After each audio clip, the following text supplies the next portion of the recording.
things will never make you happy. I am constantly decluttering because stuff can just accumulate so easily. Clutter is a big problem for me. I actually love to get rid of stuff because I feel so much lighter after. I'm not trying to impress anyone. Like, what's one thing you bring that's like sort of your individual guilty pleasure, so to speak? Actually, for me, it's Hi everyone. Today I'm here with Bob and Brian to talk about minimalism and the nomadic life. We're going to talk about sort of the reasons for it, as well as really practical how-to tips to reduce clutter in your life. Bob, do you want to start us out? The most important thing that I've learned about stuff, and basically that's what we're talking about, is that stuff can't make you happy.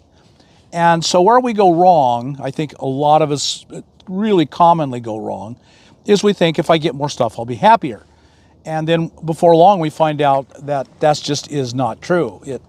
You can have stuff until you're blue in the face, and in fact, your happiness will probably go down. But then if you think, I'm going to get rid of everything and I'll be happy then, I think that is equally hopeless. Because things, lots of them or little of them, will never make you happy. That is never going to be the source of happiness or joy in life.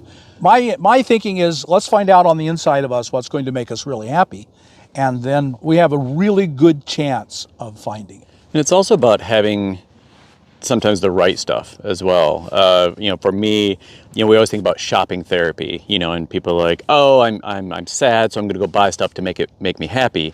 Well, we know that doesn't work. Like, you're still going to be sad inside. That's a very temporary fix, and as Bob alluded to, like, if you have too little stuff, that also may not make you happy. Sometimes it's the right stuff that you need to set the stage for the ability to be happy, so that you can be content, and then maybe you can find that joy. I think to myself, do the things I have give me energy or take energy?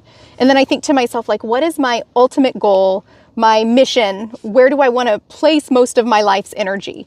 And I do feel like there's a really delicate balance between having enough to function well in what you do, and then simultaneously not having too much. And I've found that I am constantly decluttering because stuff can just accumulate so easily. Physical stuff in my space really is distracting. So it's like, the more stuff there is to worry about, the more stuff there is to grab at your attention, to need tending to. Clutter is a big problem for me, quite honestly. Like, I have stuff everywhere. And I remember someone came into my rig one time and they're like, wow, you have stuff everywhere in here. And he wasn't trying to, cut me down, but I was like, ooh, yeah, I kind of do. And so it is very distracting. I always have to clear my table to do a project. It'd be nice if I just had a clear table to begin with, versus making it a task every time. So when I think back to becoming a nomad, and that is enforced minimalism, I mean, I was moving into a box van, and so I had quite a bit of room. But even so, I was moving out of a house, and boy, everything in my house was not going to fit in that box van. I'm sure you know what I'm talking about. No matter the size of your rig, you're going to be faced with getting rid of a whole bunch of your stuff. And man, that was a traumatic event for me. I had to, I sold everything I could. If it was of value, I sold it first to friends, cheap, just because I wanted to be a blessing to my friends and family. And I'd try and sell it any way I could because I needed the money to start my new nomadic life. But still, a whole bunch of it nobody wanted. And so I just ended up taking a whole bunch of stuff to the dump and dumping it. And that was really an unhappy experience for me. But it had to be done because it had to go. I'd sold the house, I was leaving. That being forced into a smaller space really makes you stop and think about stuff. When things were really hard to get rid of, what I did was I thought about the joy that was waiting for me on the other side. The joy I get out of being a nomad, because I tried it out and I knew how much I loved being a nomad, and I knew how much joy and how much better my life was when I lived on wheels.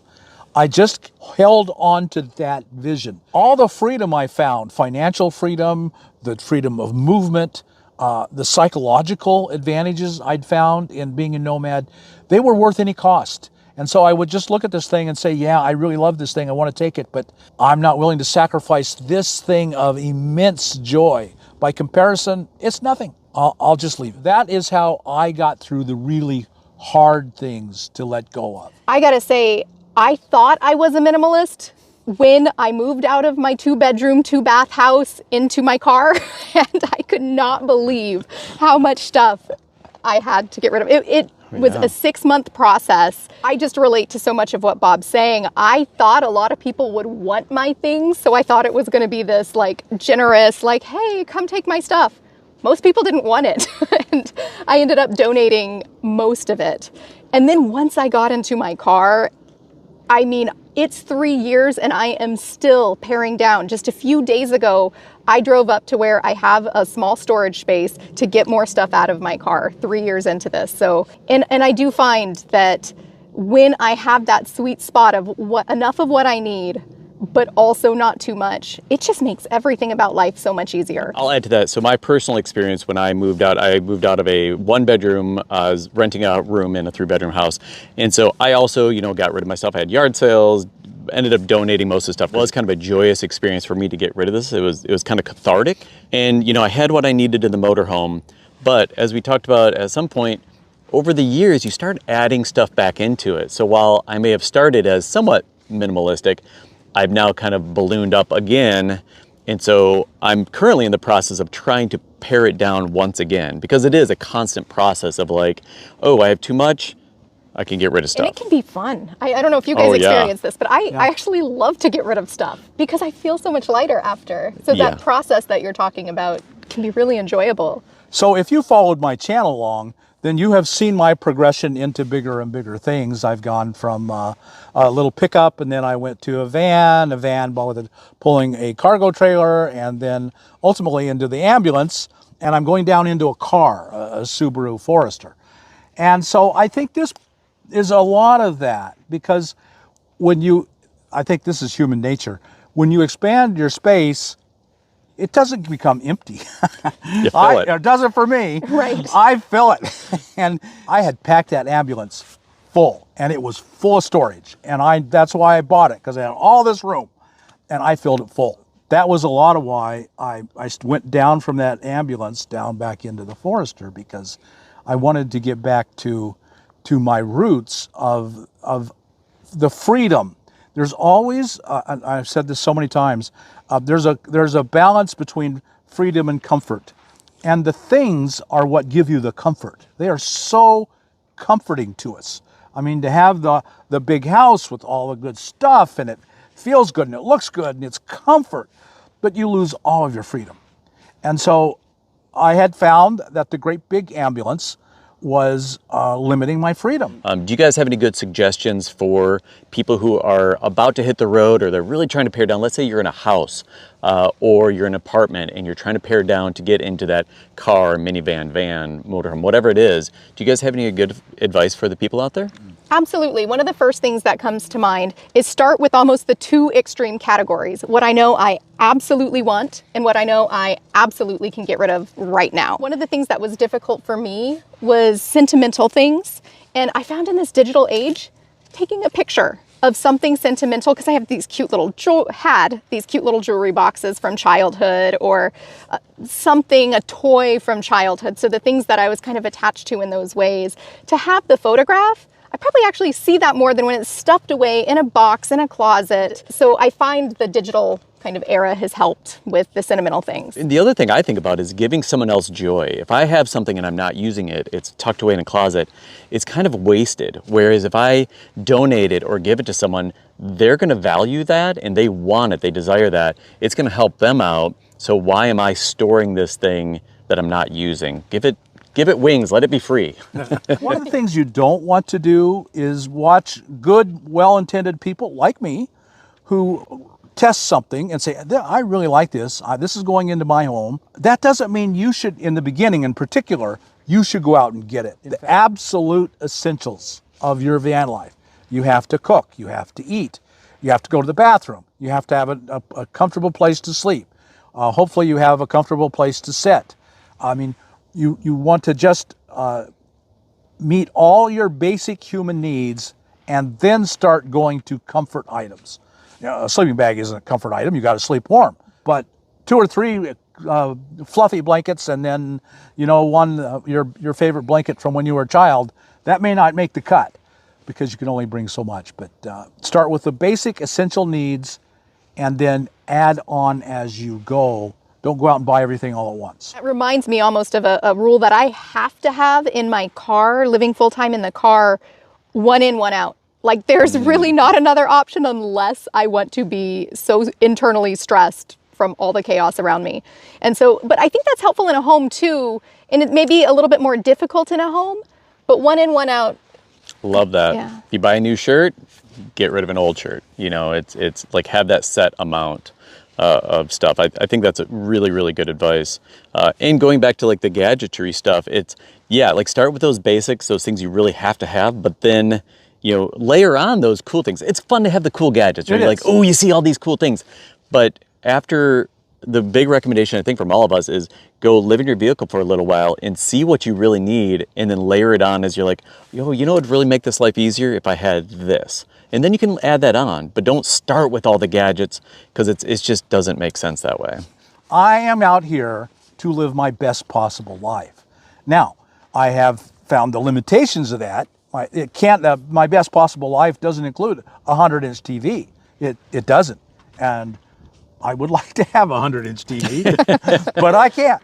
And so I can still have an amazing life without a 100-inch TV. But for me, I love having a microwave, and it's significant and important to me. That's the way I make my life fast and easy. It makes cooking and cleaning easy. And for me, that's a top priority. And so I have a microwave, and I'm not embarrassed to have a microwave. And because I have a microwave, I have to have more solar, and I have to have more batteries, and I have to have a bigger system. And I got way more than 100 items. You come into my rig account, I got way more than 100 items, but I don't care. I'm not trying to impress anyone. Don't let me or anyone else tell you that you can't have something that will make your life better. See if it'll fit in your rig and see how much discomfort having it in your rig. A 100-inch TV in my rig would be pretty uncomfortable. I just bring my phone much closer to my face, and it's the equivalent of it. It's like an IMAX if you put it right here. Yeah. So. In my car, some of the things that I've elected, I joke about them because I actually have a lot of decorative pillows, which is sort of even a joke out in like modern society. Like couples argue about decorative pillows, and they're beautiful to me. So they're kind of like the microwave. They're so beautiful. However, they are really functional in a car because you can stack those things and set your laptop on them. You can use them to lean against things that in the real cold, they insulate. There are things that I think individually we all love. In fact, I'd be curious to hear about yours. Like, what's one thing you bring that's like sort of your individual guilty pleasure, so to speak? Actually, for me, it's board games. I have tons and tons of board games, a ridiculous amount of board games for someone who's solo on the road. I probably have 50 different board games. But that, to me, is like, that brings me joy, and I don't want to not have them. So ridiculous, yes, but it makes me happy. I think it's really important that you understand that when we talk about minimalism, there's no judgment in that. If it's a 24-foot motorhome, good for you. If that's bringing you your best possible life, go for it. If it's a 40-foot diesel pusher, good for you.